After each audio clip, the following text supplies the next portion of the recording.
Welcome to Peter's podcast, where we talk about real yoga, actual happiness, and deep living.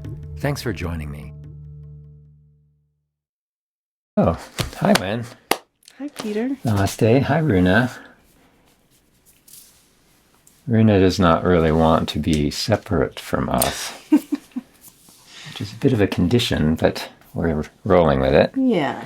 And we just wanted to take a moment today to talk about the solstice and to wish everyone a happy winter holiday, whatever it is that you participate in. The dog is now front and center. I know. This is an unusual moment. I think she's taking her place in the sun, even on the darkest day when the sun is not visible but coming back. Yeah. You want to lay down? You want to lay down? And she doesn't want to. You don't want to lay down? Oh, okay. She will.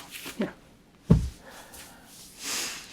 Anyway, yeah, welcome. I'm glad to be here. Yeah. I'm really interested in. And we got to have a nice solstice event last night here in Cold Spring, and spoke a bit about the light that's without and the light that's within. We've been talking about that all week long, and the solstice is sort of a celebration of the darkest day of the year, and we're here 2 days after the technical solstice in the new moon. So it's the darkest of the moon's days of the month. And all of this, all the holidays of this time emphasize light. Yeah. Because at the same time as it's the darkest day of the year, the shortest day with the least light, it also is the actual turning point when the darkening half of the year becomes the lightening half of the year. And so even though it is the darkest, as soon as we make that turn, we're moving towards the light, Right. even though we don't feel it yet. And I think that all of the traditions that we celebrate have to do with recognizing that that fact that in the darkest place is the movement towards light, and in the lightest place is the movement towards dark.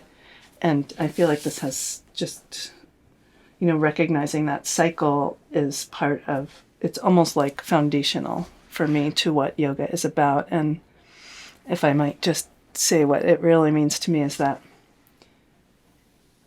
we sometimes forget that yoga is, especially Tantra, where we're seeing that the microcosm and the macrocosm are related. We forget that what we're talking about when we talk about these cycles is related, like our cycles are so integrally related to these larger cycles. And when we forget about them, we get a little bit automatic, I think.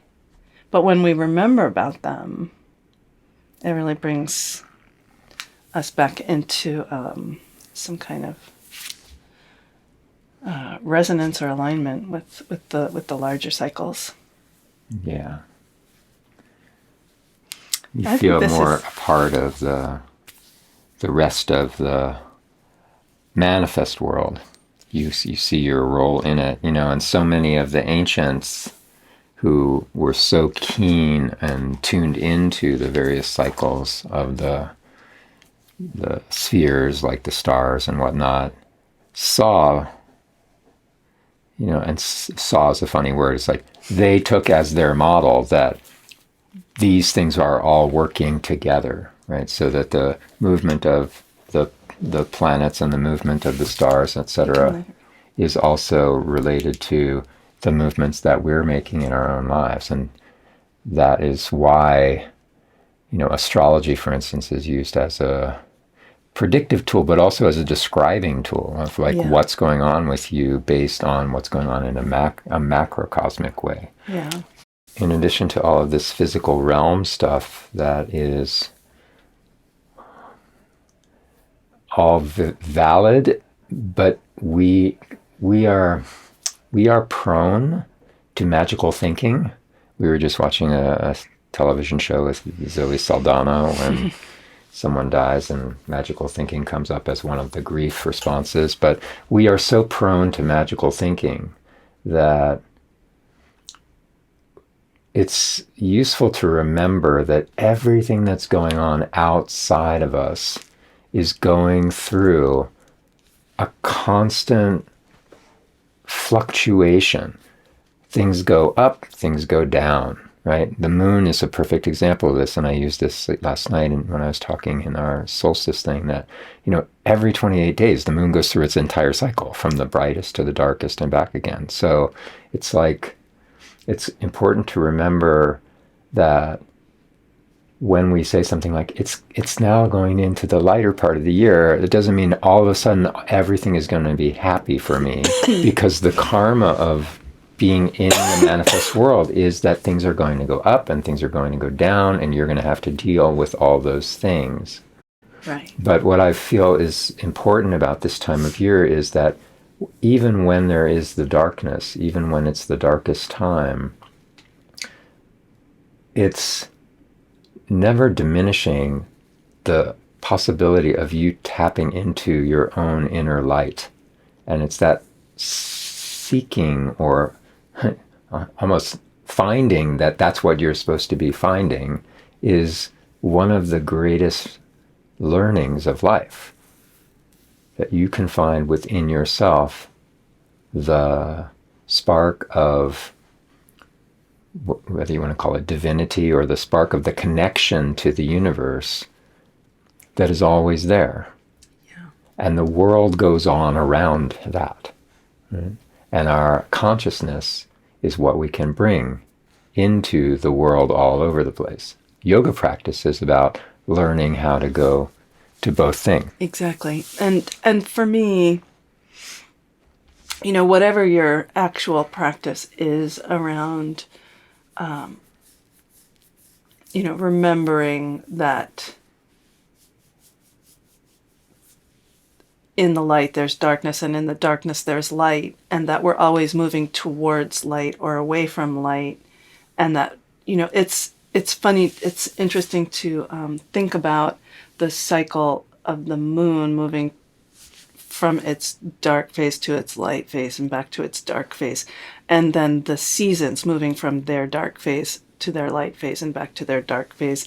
And then to also the solstice, which obviously is the yearly seasonal thing, but just that cycle doesn't change no matter at what scale we're talking about. And when we talk about that cycle, we have, and for me this is important in how we think about our inner beings, our inner light and our outer manifestation as two parts of the same cycle.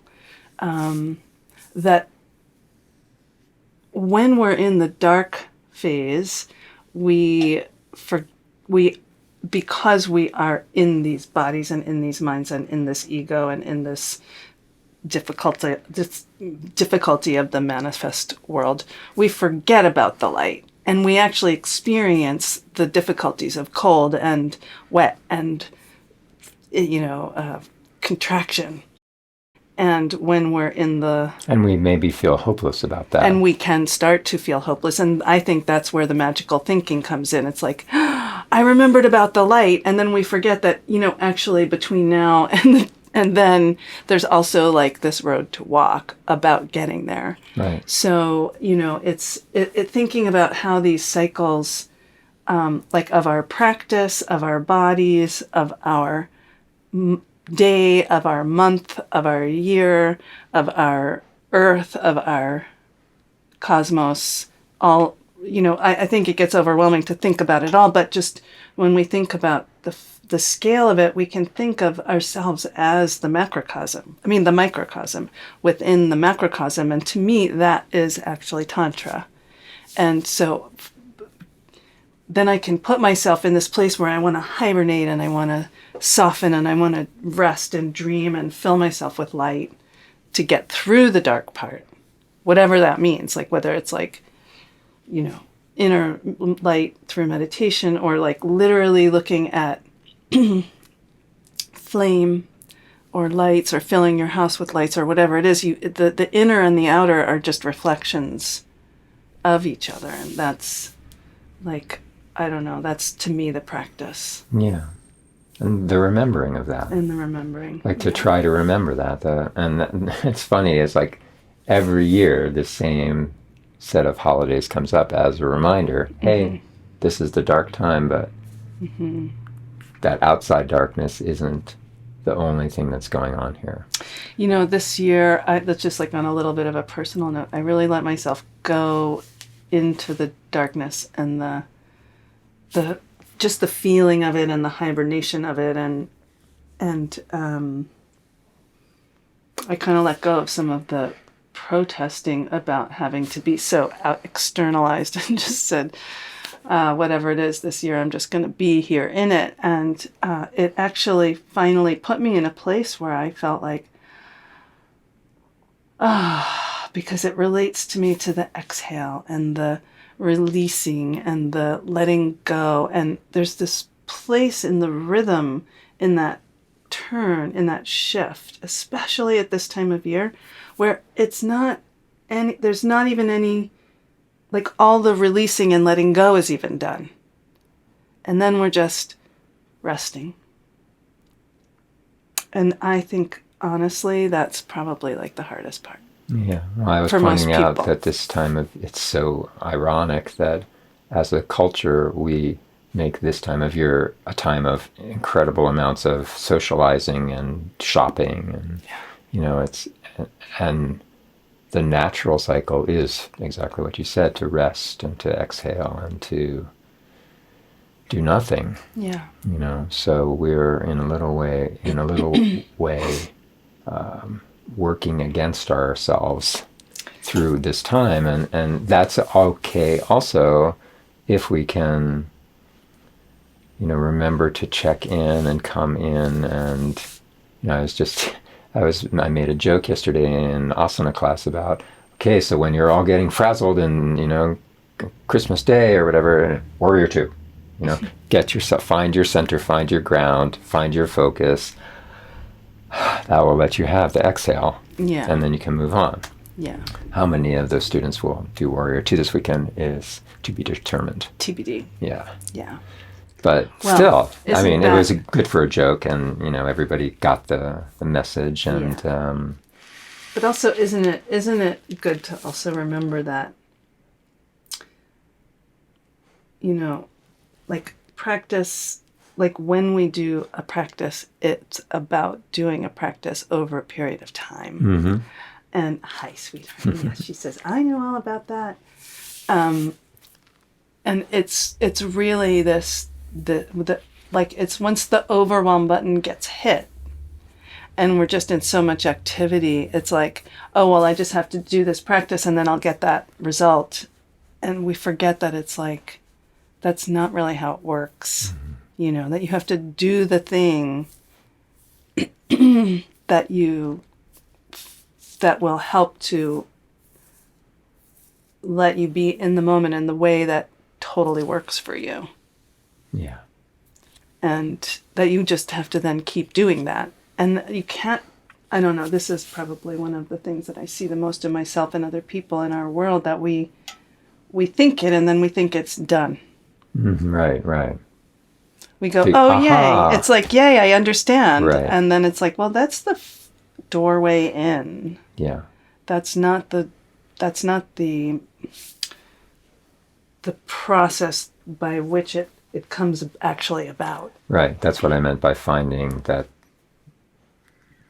you find that this is what you're supposed to find. Mm-hmm. That's the entryway. That's the entryway. Yeah. Exactly. Well, I promised you that we wouldn't overwhelm ourselves with time doing this. So I just wanted to wish everyone who listens to the podcast very happy holidays.